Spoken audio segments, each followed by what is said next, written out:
किशनगंज को इस मकाम पे लाया है तो एक अदब टिकट के खातिर किशनगंज लाने कितने लोग दिल्ली और पटना की दरबारी कर रहे थे, लेकिन अल्लाह का शुक्र है मेरी ससुर अवैसी की सियासी हिकमत अमली, आप सबों का सपोर्ट और आस्तोलीमान की कुर्बानी ने आज किशनगंज को यहाँ पहुँचा दिया है कि किशनगंज के बेटे के पास पूरे बिहार के लोग आकर एक टिकट का मुकाबला कर रहे हैं। इस ताकत को समझो। देखो जिस्म कितना पवाना हो, अगर गर्दन नहीं है तो लाश है। जिस जिस्म में गर्दन नहीं वो लाश है। जिस बस्ती का कोई सरदार नहीं वो बस्ती बर्बाद है। जिस कौम का कोई लीडर नहीं वो कौम भी मानिंदे लाश है। कल तक दिल्ली की सल्तनत हमारी थी, लाल किला पर परिंदा भी उड़ते हुए घबराता था। आज दिल्ली की सड़कों में नमाज की हालत में लात मारे जा रहे हैं। आओ एक सियासी जमात को खड़ी करो, ये माजम उसी का नाम है। हम वजीर बनने के लिए नहीं आए, अपनी कौम को अपनी लीडरशिप देने के लिए आए। मुझको जो साथ दिया है लोगों ने, मैं कोचाधाम में इलेक्शन लड़ा, बागरों के लोगों ने मेरे साथ दिया। मैं अमोर में इलेक्शन लड़ा, बागरों ने कोचाधाम के लोगों ने साथ दिया। लोगों आपकी इतनी कुर्बानियां मेरे साथ है, मेरी नस्लें भी आपके इस हुस्न सलूक और आपके इस जुलूस का बदला नहीं दे सकती। लेकिन अल्लाह का शुक्र है कि मैंने भी वो काम किया है, कि मैं वो काम कर रहा हूँ कि 70-75 सालों के बाद सबसे पहले अगर मुस्लिम क़यादत दाखिल होती है पटने के असेंबली में तो वो सीमांचल का बेटा अख्तरुल-ईमान के हमारे साथ पटने की दरों दीवार को आज खौफ है। आज लालू सोता है तो दिल धड़कता है मुसलमान मेरी गुलामी से निकल गया। नीतीश का दिल धड़कता है कि मुसलमान मेरी गुलामी से निकल गया। कांग्रेस बेचारी रात को उठ के रोती है कि मुसलमान मेरा गुलाम नहीं रहा। अवैसी ने कैसी आजादी दी है कि पूरे हिंदुस्तान में मुसलमान आज तख्तो ताज की नहीं अपने क़यादत की लड़ाई लड़ रहा है। कुछ नादान कहते हैं विकास विकास, कोचाधाम में जाके देखो कंकर पत्थर चीख चीख कर कह रही है कि अख्तरुल-ईमान के ज़माने में पुल बने, जितनी सड़कें बनी, जितने बिजली के स्कीम मंजूर हुए, आज तक सरकारी एमएलए नहीं कर सका। लेकिन हाँ एक चीज का विकास में नहीं कर सकता और अल्लाह का शुक्र है मैं कहता हूँ कि अख्तरुल-ईमान के बदकिस्मती का दिन होगा जिस दिन पे दलाल उसकी तारीफ करे। जिस तरह से सूरज निकलता है तो चमगादड़ अंधा हो जाता है, अख्तरुल-ईमान जहाँ खड़ा होता है दलाल वहाँ परेशान है। इन दलालों के खिलाफ हमने लड़ाई लड़ी है। इसी वजह से ये दलाल लोग आज तीर लेकर आए हैं। तीर को तीर समझना भूल है, हकीकत में ये नरेंद्र मोदी का ही भूल है। इसलिए आप इस पर खड़े मत आइए, ये धोखेबाज है।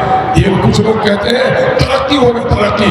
ऐ मेरे भाइयों, याद है नवाज़े रसूल ने शहादत दी थी किस बुनियाद पर? नमाज के क़याम के लिए नहीं, रोज़ा की फर्जियत के लिए नहीं, तख्त के लिए नहीं, बल्कि इस्लाम ने जो मेयार सियासत बताई कि पहले एतमाद हासिल करो तब खिलाफत, और पहले खिलाफत बाद को एतमाद नहीं। वसूल सिकनी के खातिर नवाज़े रसूल ने अपनी गर्दन कटा दी, लेकिन जालिम के हाथ में, गैर वसूली लोगों के हाथ में हाथ डालना गवारा नहीं किया। हम भी गुलाम रसूल हैं, हमको भी यह हज करना पड़ेगा कि जो लोग इस्लाम दुश्मन की ताकत में जाकर हीरे जवाब की बारिश करेगा, हम भूखे पेट मर तो सकते हैं लेकिन हराम नवाने से अपने हक को तब नहीं कर सकते। विकास, अरे ताली ऐसी बजाओ कि नीतीश का सियासी रुखसार और नरेंद्र मोदी का राजनीतिक गाल दोनों लाल हो जाए। ताली ऐसी बजाओ, ताली ऐसी बजाओ। देखो लोग विकास विकास किस चीज का विकास बता दे। जो एमएलए भागकर सरकारी पार्टी में गए, मैं आज अमोर में 200 करोड़ से 1 किलोमीटर से लंबा पुल संगठन कराया। जो लोग सरकारी पार्टी में गए एक कलवर भी बना सके क्या? देखो मांगने से भीख मिलती है और लड़ने से हक मिलता है। अख्तर भीख नहीं मांगना चाहता है, अपने हक की लड़ाई लड़ना चाहता है। इसलिए आपको देखकर हमें बड़ी खुशी है कि इस वक्त उठिए, उन हमारे नादान नौजवानों को समझाइए। जो लोग कहते हैं कि हम लोग तो पहले से नजर क्यों थे, तो मैंने कहा चौक पर एक दूध दूध वाले की दुकान थी, जाके दूध पीते थे, मलाई खाते थे। अब उसने शराब की दुकान कर ली, तो क्या दुकान बदलोगे कि नहीं बदलोगे? ये कसाई था चौराहे पे जो बकरा काटता था, अब बोला बकरा काटने में नफा नहीं होता, छोटा छोटा काला जानवर काटने लगा है, तो क्या कसाई की दुकान बदलोगे कि नहीं बदलोगे? कुछ सब है बोलता है कि काला हो कि गोरा, हम दुकान नहीं बदलेंगे, हलाल हो कि हराम, ऐसे लोगों को उनके हाल पर छोड़ दो, उसके ईमान की सलामती की दुआ करो। मैं उलमा इस्लाम से पूछना चाहता हूँ, इस्लाम का पैमाना है न करबल में, न मक्तल में, न शाह के आगे मोमिन झुकता है फकत अल्लाह के आगे। लोगों, लेकिन गैरुल्लाह के सामने में एक आदमी कुर्सी के लिए झुकते हुए देखा कि नहीं? फूल चढ़ाते हुए देखा? दूसरी तरफ आओ, एक नटवर लाल आया है, छोटा मोदी कहो या नाटा मोदी कहो, जो आज से 3 महीना पहले कहता था मोदी भगाओ, देश बचाओ, देश बचाओ। अब 3 महीने में ऐसा हृदय परिवर्तन हुआ है, अब कहता मोदी लाओ मुझको बचाओ, मोदी लाओ। ये अय्यार, ये मक्कार, इसने सियासत में हमेशा लोगों के साथ दगाबाजी की है, धोखा दिया है, नौजवानों को बिगाड़ा है, रिश्वतखोरी में इजाफा किया है और बेगैरती इस कदर कि अपने मसनद व मिंबर व मेहराब और आबरू का भी ख्याल है। मुजाहिदों के सैदाई को सुन लो कि शगन की सरजमीन गरीब हो सकती है, तुम्हारे तरह जमीर फरोश नहीं हो सकती। और क्या है, 2010 में तुम बीजेपी के साथ आए थे, कोचा दमन के लोगों ने नकार दिया तुमको। 2014 में अख्तरुल ईमान के खैरात पर तुम एमएलए बने, जब अख्तरुल ईमान ने जदयू को भाजपा से अलग किया। 2015 में तुम एमएलए गठबंधन के नाम पर बने।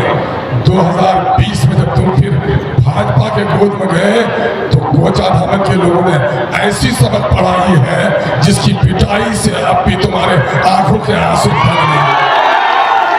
और आज जबकि पूरे मुल्क में मोदी ने एक तरफा तौर पर मुसलमानों के खिलाफ एक खौफ का माहौल तारी कर दिया है, एक डर का माहौल तारी कर दिया है। कहीं टोपियां उतारी जा रही, कहीं दाढ़ियां उतारी जा रही, कहीं बेटियों के नकाब छीने जा रहे, कहीं कब्रिस्तानों पर कब्जा हो रहा है, कहीं मस्जिदों के मीनारे तोड़े जा रहे हैं। और हद तो ये है कि नमाज की हालत में नमाजी को लात से मारा जाता है। इस सूरत हाल में बीजेपी का दामन कोई बेगैरत मुसलमान पकड़ सकता है, जिसके अंदर में गैरत होगी वो कभी भी उसका दामन नहीं पकड़ सकता। नौजवानों, तुम्हें याद होना चाहिए 2002 में गोधरा में क्या कुछ नहीं हुआ। मोदी के शासनकाल में क्या हुआ?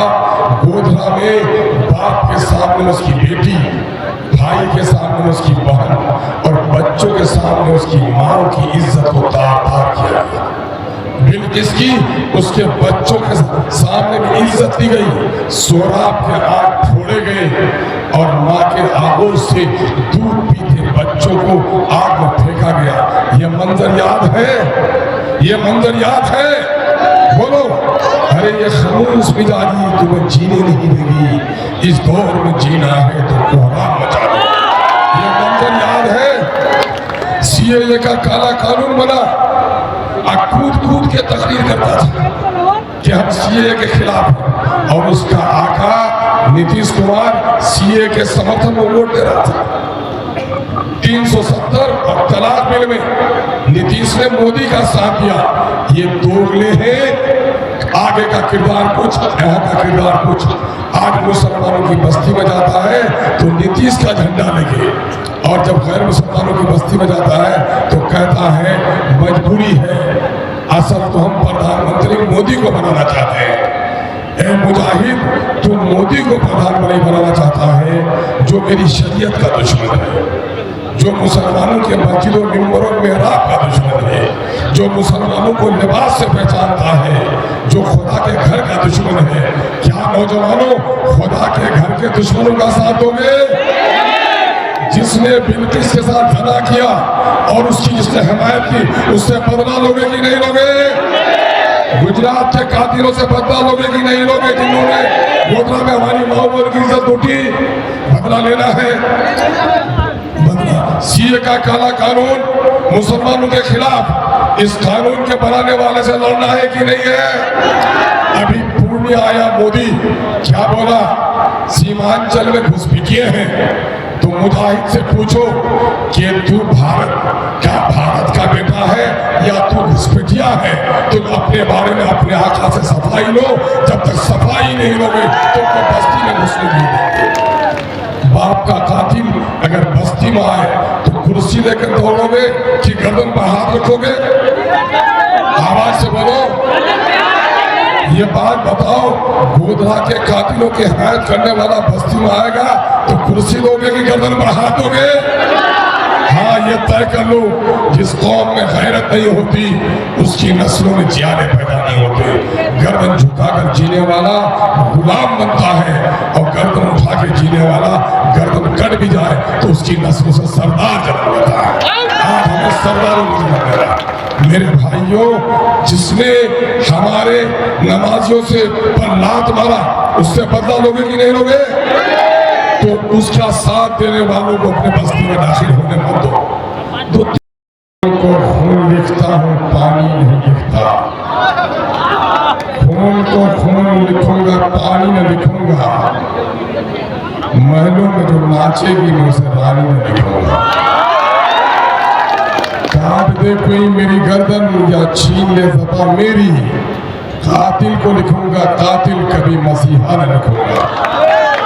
सरजमीन बहादुरों के इस इनकलाबी जलसे में हमारे और आपके महबूब नज़र मीरे महफिल वो मीरे मजलिसे इत्तेहाद मुस्लिमीन हिंदुस्तान में गरीबों, मजलूमों, मखरूरों, शोषितों और वंचितों की एक पाकीज़ा, तवाना और दिलेर आवाज़ जनाब बैरिस्टर असदुद्दीन अवैसी साहब सीमांचल का दर्द समेटे, सीमांचल की बस्ती बस्ती और नगर से वाकिफ नौमुंतखब रुकने असेंबली तेलंगाना, वो साबिक मेयर शहर हैदराबाद जनाब भाई माजिद हुसैन साहब, डिस्ट्रिक्ट प्रेसिडेंट जनाब भाई हैदर साहब, हमारे पुराने रफीक और दोनों किशनगंज जिला परिषद के चेयरमैन और उसके चेयरमैन के नुमाइंदे जनाब भाई तसीरुद्दीन साहब, जनाब भाई मुखिया साहिब साहब, पार्टी के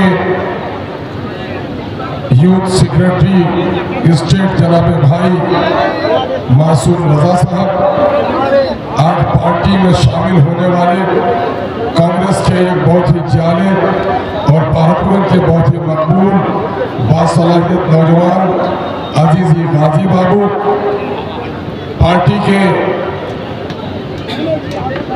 बहादुरगंज, टेरागाछ और दिघलबाग के सुदूर यानी जनाब भाई तौसीफ साहब, राहत साहब, वो डॉक्टर फरीद साहब, मुख्तलिफ मकामात से तशरीफ फरमा पार्टी के मजबूत कारकुनों और यहाँ पर मौजूद सभी इनकलाबी नौजवानों, हिंदू मुस्लिम साथियों और मीडिया के दोस्तों, ये वक्त हमारे लिए और आपके लिए बेचैनी का है। आंखें जिनको शौक से देखती हैं, उससे ज़्यादा दिल के कानों से हम सुनने के लिए बेचैन हैं। हम बैरिस्टर असदुद्दीन अवैसी को सुनना चाहते हैं, लेकिन चूंकि हकीम हमारे सामने में है तो तीमारदार की जिम्मेदारी है कि बीमार की खबर बता दें। इस वक्त आप वाकिफ हैं अख्तरुल ईमान की 25 साल सियासी जिंदगी से कि जब भी ज़बान खोली है सीमांचल के मजलूमों की आवाज़ बना है।